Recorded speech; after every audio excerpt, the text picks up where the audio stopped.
ত্রাউরির উত্থান পশ্চিমা দেশগুলোর জন্য ছিল একটা চমক। ফ্রান্সের সঙ্গে তার সরকারের দূরত্ব বেড়ে যায় এবং দেশটিতে অবস্থানরত ফরাসি সেনাঘাঁটি বন্ধ করে দেয়া হয়।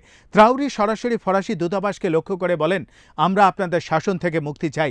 একই সঙ্গে তিনি রাশিয়া, ইরান ও তুরস্কের সঙ্গে কূটনৈতিক ঘনিষ্ঠতা বাড়াতে শুরু করেন।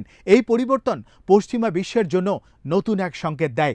আফ্রিকার উপনিবেশ পরবর্তী জামানা শেষ হচ্ছে এবং এক নতুন স্বনির্ভর নেতৃত্ব উঠে আসছে, যারা আর আগের মতো পশ্চিমা অনুগত নয়। ত্রাউরি সেই নতুন ধারার প্রতীক হয়ে উঠেছেন। ত্রাউরির দায়িত্ব নেয়ার পর থেকে দেশটি রাশিয়ার সঙ্গে ঘনিষ্ঠ সম্পর্ক গড়ে তুলেছে। এই সম্পর্কের অংশ হিসেবে একটি রাশিয়ান প্যারামিলিটারি ব্রিগেডও মোতায়েন করা হয়েছে বুর্কিনা ফাসোতে।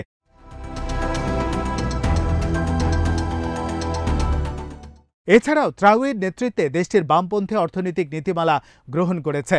এর আওতায় একটি রাষ্ট্রায়ত্ত খনির কোম্পানি প্রতিষ্ঠা করা হয়েছে, যা দেশটিতে কার্যরত বিদেশি কোম্পানিগুলোকে তাদের প্রকল্পের 15% অংশীদারিত্ব এই রাষ্ট্রায়ত্ত প্রতিষ্ঠানের হাতে তুলে দিতে বাধ্য করেছে। সেই সঙ্গে বিদেশি প্রতিষ্ঠানগুলোকে বুর্কিনাবি নাগরিকদের কাছে দক্ষতা হস্তান্তরের নির্দেশও দেওয়া হয়েছে।